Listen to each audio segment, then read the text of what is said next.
Bueno, buenos días para todos y todas. El día de hoy les voy a presentar el último tema de las sesiones planeadas para la electiva de Neurociencias y Derecho.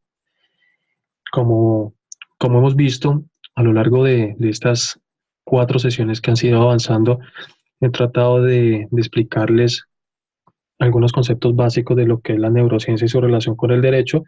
Posteriormente empezamos a ver un poco más sobre los sustratos neurofisiológicos que se asocian a la agresividad, donde vimos cómo algunas psicopatologías, eh, digamos que nos da algunas claves, algunas pistas sobre cómo funciona o qué es lo que pasa en el cerebro al momento de emitir una conducta agresiva.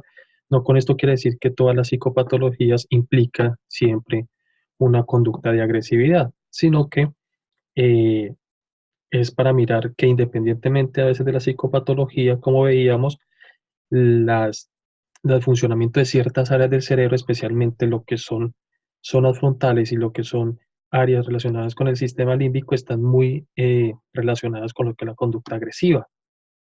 Zonas frontales, pues, obviamente porque está relacionado con todo lo que son cuestiones de planeación, inhibición, de control de la control y regulación emocional y conductual, y también pues la parte del sistema límbico, porque también está relacionado con toda la parte de afectividad, manejo de las emociones, de todo ello. Entonces pues están muy relacionados con la agresividad independientemente de la patología que se tenga.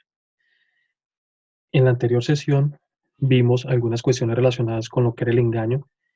Les mostré algunos aparatos, algunos instrumentos que se están utilizando para la detección del engaño, saliéndonos un poco de lo que se piensa tradicionalmente, y es de la poligrafía, que no es que esté mal, sí, tiene un veto muy importante y realmente en el campo forense está muy limitada para su aplicación. Sin embargo, en otros contextos sí lo están utilizando, y también pues al mostrar otros instrumentos, con eso es para que ustedes puedan ver que existen otras maneras psicofisiológicas de comprender la conducta de engaño, de saber qué es lo que pasa en el cerebro y qué es lo que pasa en nuestro cuerpo al momento de engañar.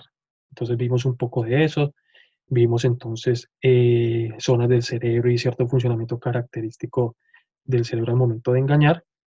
Y lo que voy a presentar es el día de hoy, cambiando un poco lo que inicialmente se había planteado, que era el tema de dolor. Considero que eh, este, este tema que vamos a ver el día de hoy me permite enganchar el tema de engaño y mostrarles que no solamente en lo penal se aplicaría a las neurociencias, si- sino que también podría ser utilizada en otro tipo de áreas del derecho como el civil, que es lo que vamos a abordar el día de hoy. Vamos a hacer una transición de lo que es la aplicación de las neurociencias en el contexto penal al contexto civil.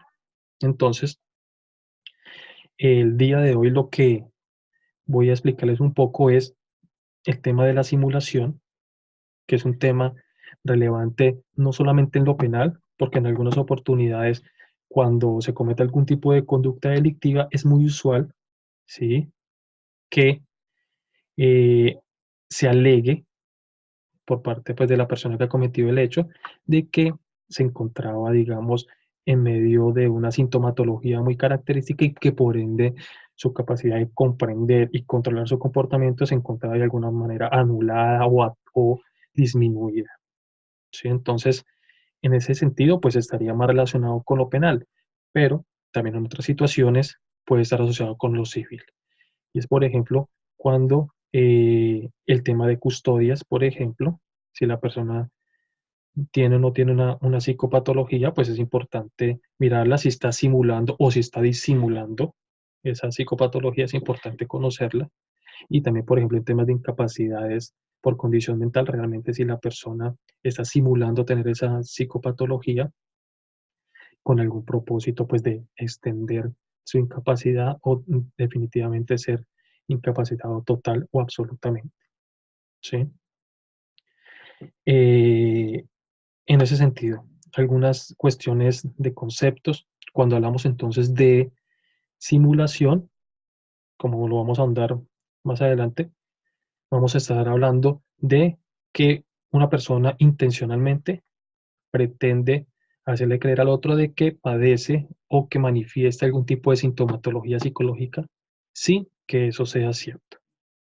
La disimulación estaría relacionada con que la persona pretende ocultar o simular de que posee una psicopatología.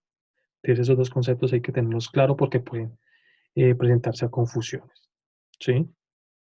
Y en el campo de la incapacidad, uno podría entender que hay incapacidades parciales donde la condición psicológica puede de alguna manera alterar ciertas funciones laborales que pretende o que debería, que podría hacer la persona.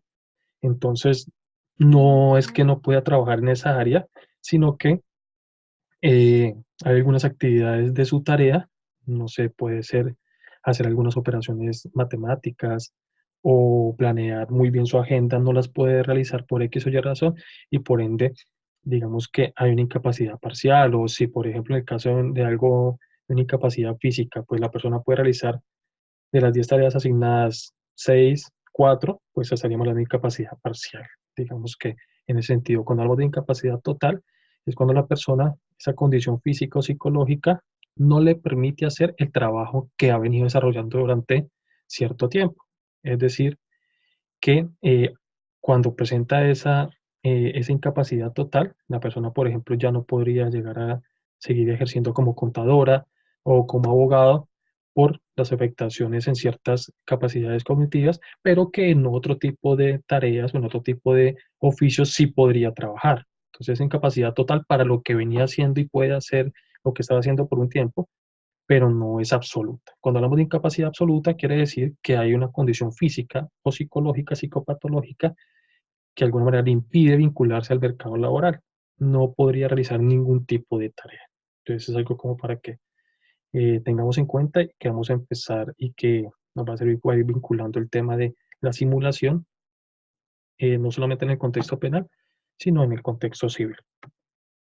Para ello hay que tener en cuenta que eh, el engaño es una conducta demasiado compleja y por ende se debe abordar de diferentes maneras, métodos digamos que, diferentes fuentes de información, ¿sí? Y no solamente, y no necesariamente solo con técnicas o instrumentos propios de la psicología, sino que otros instrumentos, como ya lo vimos, propios de la psicofisiología, o podemos utilizar psicometría, o podemos utilizar observación, o podemos utilizar autorreportes, o digamos que entrevistas colaterales, información colateral, con el fin de tener la mayor cantidad de información posible. No quiere decir que todos los pacientes eh, vayan a ser simuladores, pero en un contexto legal, a diferencia de un contexto clínico, siempre hay que ser un poco eh, como suspicaz frente a lo que manifiesta la persona que está enfrente. No con intención de no creerle, sino es necesario siempre digamos que corroborar y ampliar la información.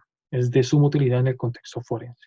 Por ejemplo, en el caso de la lumbalgia, algunas personas manifiestan ciertos dolores, pero pueden llegar a tratar de exagerarlos. Y como la percepción de dolor es demasiado subjetiva, es muy difícil, pues obviamente, saber si realmente está manifestando, digamos que la intensidad de dolor adecuada o está pretendiéndolo exagerar.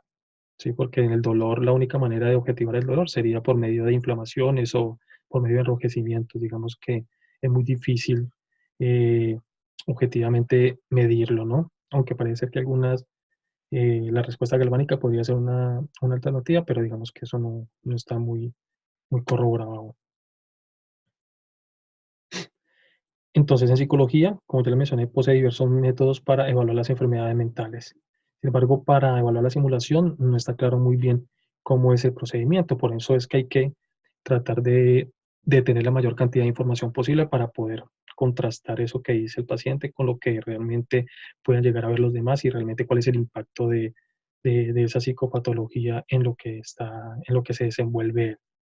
Hay algunas cuestiones, algunos instrumentos como el MMPI, ¿sí? Que lo que mira es psicopatología en general, no solamente del eje 1, entidades clínicas, sino también del eje 2, lo que son trastornos de personalidad, que tiene algunas escalas de validez que nos permite diferenciar, digamos, o darnos algunos indicios de que la persona está tratando de simular algún tipo de psicopatología.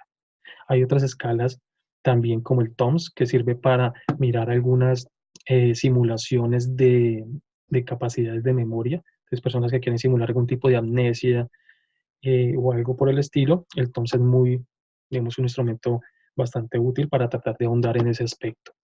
Y hay otro instrumento que es muy utilizado, es el SIMS, y el SIMS lo que mira son 5, digamos que, aspectos. Mira sintomatología neurológica, psicótica, ansiedad, depresión, ¿sí?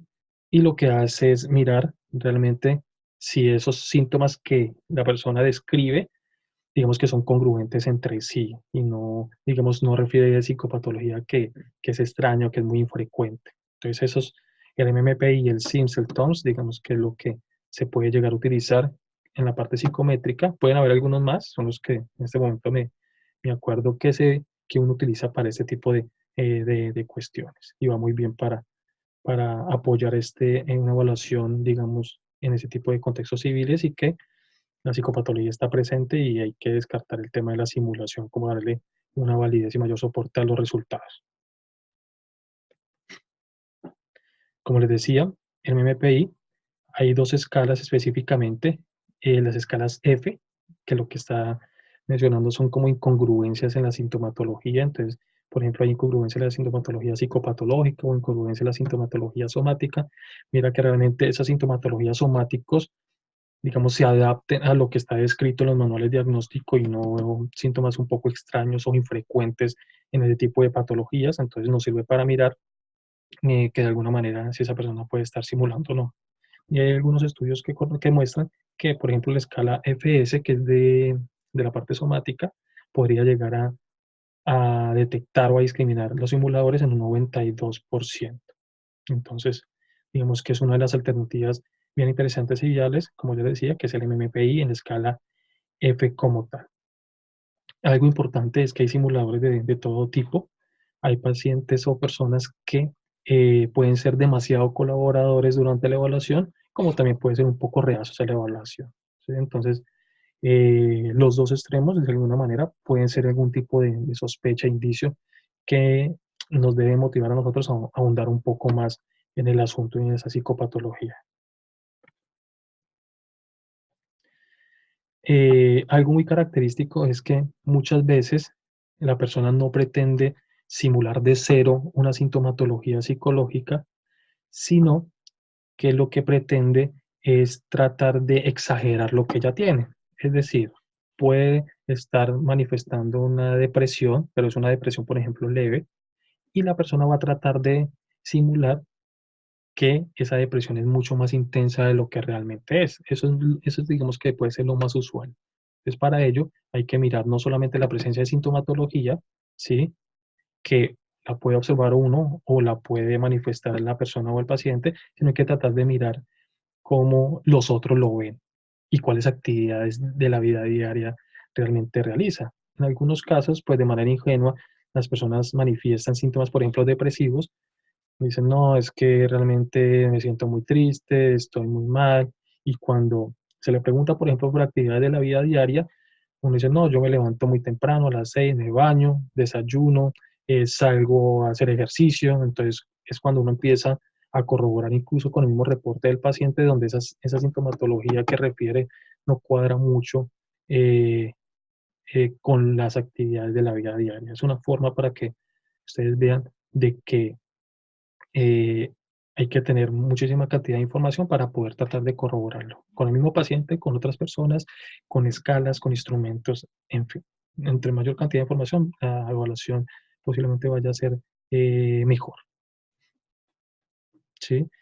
Hay que tener en cuenta que cuando hay pacientes o hay personas que han sufrido algún tipo de sintomatología psicológica o tienen familiares o personas que las han tenido, esas personas podrían llegar a simular de mejor manera los síntomas psicológicos porque han tenido ese tipo de experiencia. Entonces hay que tener cuidado con eso. Y siempre, como hemos hablado en psicología, pues digamos que esto no es 100% confiable, pero sí nos va a dar algunos indicios realmente si la persona está eh, manifestando esa sintomatología o si no la tiene o si la está exagerando. Eso lo podemos llegar de alguna manera a concluir y es la idea de una evaluación en este aspecto a nivel psicopatológico, ya sea para la parte penal, para mirar realmente si esa persona tenía esa sintomatología y si eso se relaciona con el hecho delictivo, o si realmente esa persona no la tenía y por tanto eh, debe ser sancionado, digamos, con privación de libertad y no con otro tipo de medidas alternativas en caso tal de que hubiera algún tipo de sintomatología psicopatológica relacionada con el hecho delictivo. Aunque parece ser que las personas a veces, eh, independientemente del conocimiento, pueden llegar a simular, no solamente las personas que han tenido características, sino que dependiendo, como lo hablamos la vez pasada, como engañar es una habilidad social, algunas personas podrían llegar a simular de alguna manera clara y efectiva alguna sintomatología. Entonces eso hay que tenerlo en cuenta y hay que mirarlo. El índice K del MMPI también ha mostrado bastante utilidad para esto. Entonces tenemos el índice F, las F del MPI, que son incongruencias, síntomas, y el de validez, que lo que mira es a nivel global, que esas respuestas no son contradictorias en diferentes ítems que miden como lo mismo. Entonces, eh, esos dos índices pueden llegar a ser muy útiles para detectar simulación en el caso del MMPI. De hecho, el MMPI parece ser que es de los más utilizados en el campo de la simulación como tal.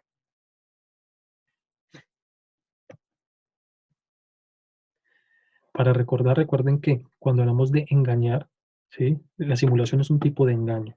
Cuando hablamos de engañar, estamos hablando que es una conducta deliberada, es intencional. Es decir, la persona que pretende hacernos creer de que posee algún tipo de sintomatología o de psicopatología, la persona sabe y es consciente de que no tiene esa psicopatología, no tiene esos síntomas o la intensidad que manifiesta no es así. Esa persona está absolutamente consciente de que eso no sucede y no lo quiere hacer creer. Entonces, eso hay que tenerlo muy en cuenta. Está consciente de que su relato o parte de su relato no es cierto y pretende hacernos convencer acerca de esa historia que está manifestando.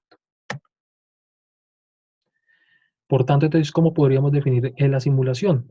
Pues la simulación es una conducta en la cual se pretende producir de manera intencionada síntomas físicos o psicológicos que son falsos o son desproporcionados.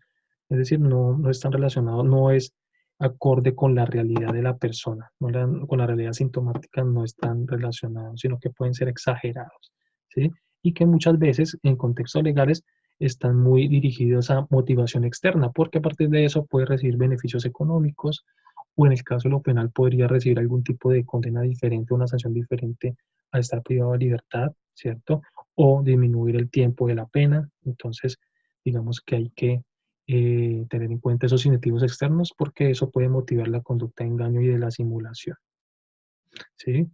Acá se colocan algunos ejemplos, como por ejemplo no realizar el servicio militar, es una de las situaciones que podrían simular psicopatología, evitar algún trabajo, tratar de obtener alguna compensación económica o escapar de una condena criminal. Son algunos de los casos en los cuales puede haber eh, simulación y por ende es necesario identificarlo. Hay que tener cuidado con algunas psicopatologías que podrían parecer simulación, en el caso de los trastornos facticios, ¿sí? En el caso de los trastornos facticios, las personas deliberadamente manifiestan algunos síntomas psicopatológicos, ¿sí?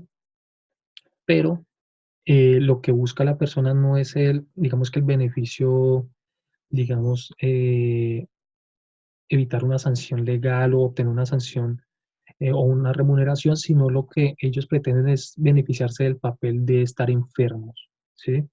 Buscar atención, buscar apoyo, buscar afecto, es lo que realmente ellos buscan.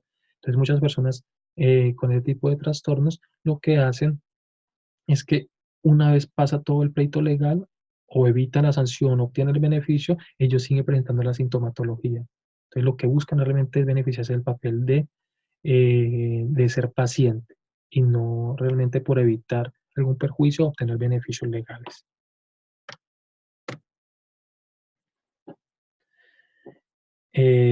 Bueno, esto ya lo hablamos, el tema de la simulación, el tema de la disimulación, simulación cuando pretendo hacer creer de que presento alguna psicopatología, pero no está.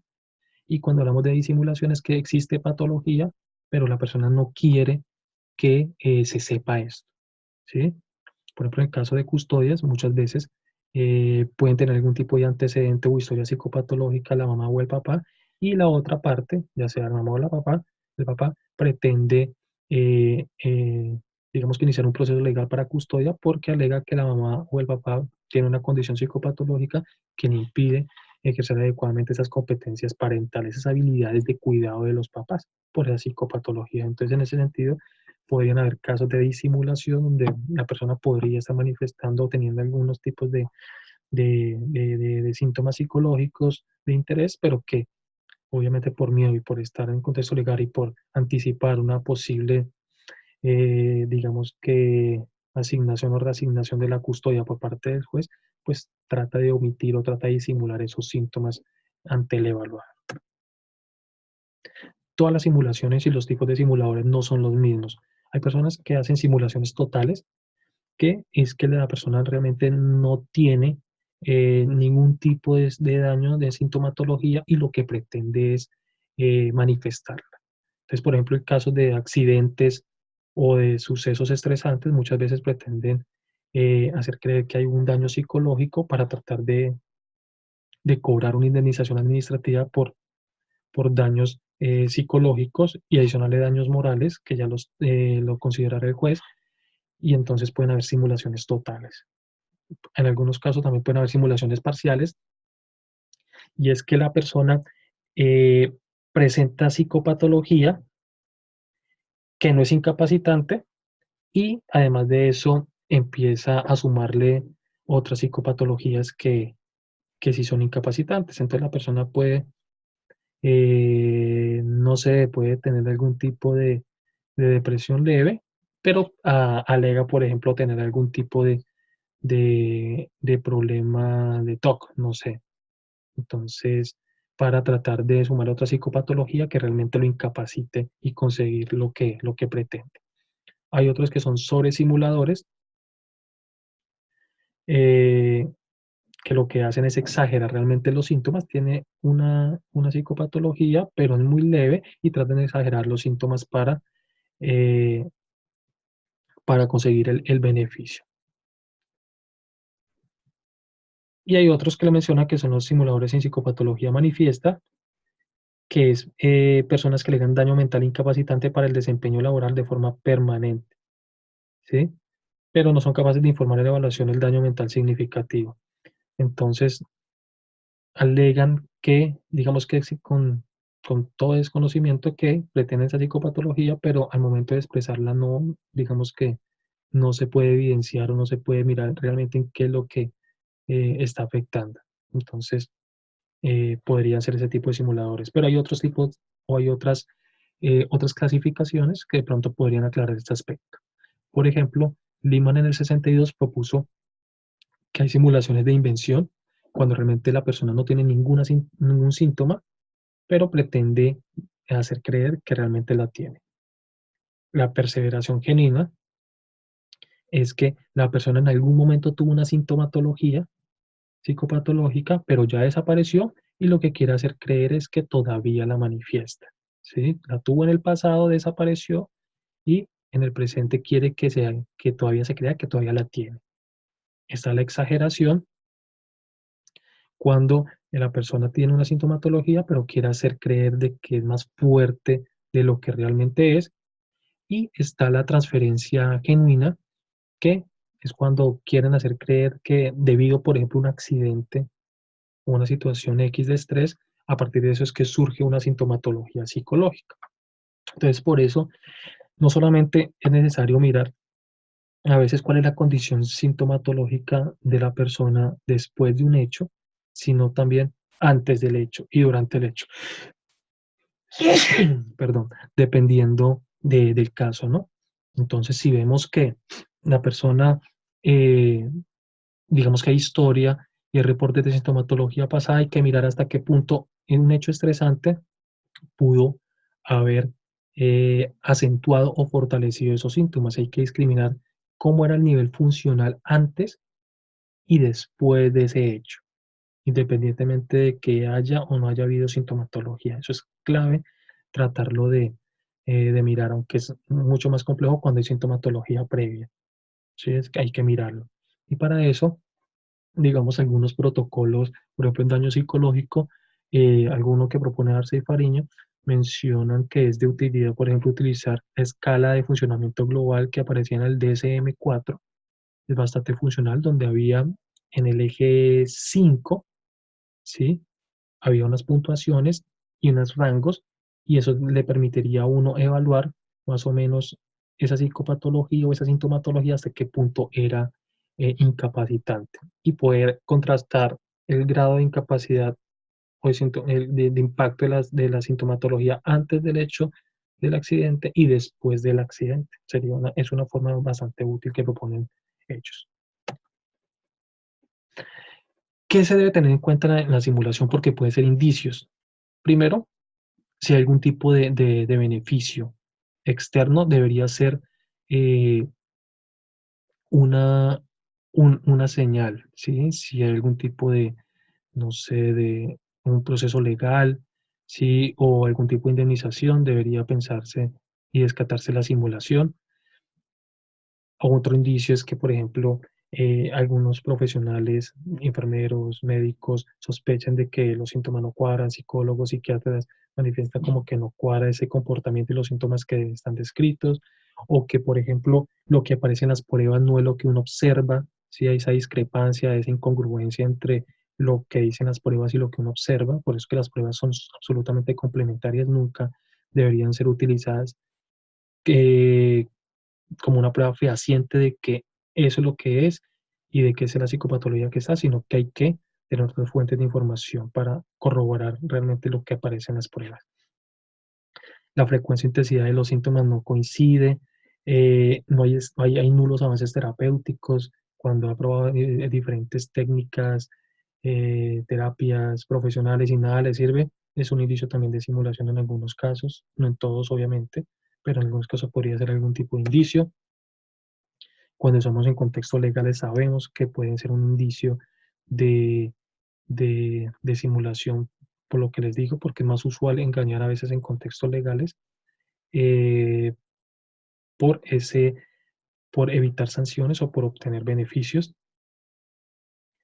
La falta de cooperación, aunque ya les dije que eso puede ser relativo, el incumplimiento en el tratamiento, que está muy relacionado con lo que le dije, con el escaso y la nula adhesión al tratamiento, la presentación de un trastorno de personalidad antisocial, porque dentro de las características de esa personalidad se encuentra la mentira patológica. Entonces, en ese sentido, la mentira, hay que mirar ese tipo de rasgos de personalidad porque podría ser un indicio de que esa persona puede tratarnos de manipular y darnos información falsa. Hay otros indicios que han reportado otros autores, son muy similares, la verdad.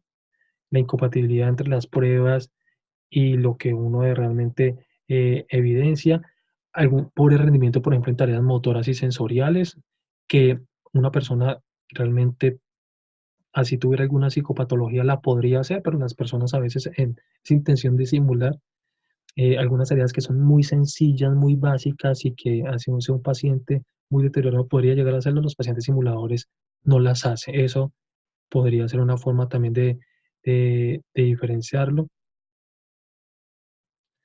Eh, Paciente, por ejemplo, que reiteradamente alega de que vuelve la psicopatología y es para, digamos, evitar el trabajar o vincularse a determinada situación laboral, también puede llegar a ser uno de los indicios. Digamos que hay varios indicios que reporta la literatura, por eso hay que, digamos que evaluarlo de manera muy detallada para poder dar una conclusión bien certera al respecto. Y esto de la simulación, como ya les dije, no solamente nos sirve para contextos penales, sino que también nos sirve para contextos civiles. Entonces, en el próximo video les voy a mostrar algunas otras, digamos que, acciones que pueden realizarse desde el contexto civil y que no solamente la evaluación de la simulación, sino también la evaluación, por ejemplo, de competencias parentales, de la parte económica, que les va a permitir a ustedes ilustrarse un poco más sobre lo que se puede hacer a nivel de neurociencias, ¿sí? De la evaluación de esas capacidades psicológicas a través de técnicas e instrumentos de neuropsicología y neurofisiología con el fin de orientar un poco más la decisión judicial en los contextos civiles, que ya vamos a ir un poco más a hablar de lo civil en particular como tal, que es. Bueno, muchas gracias.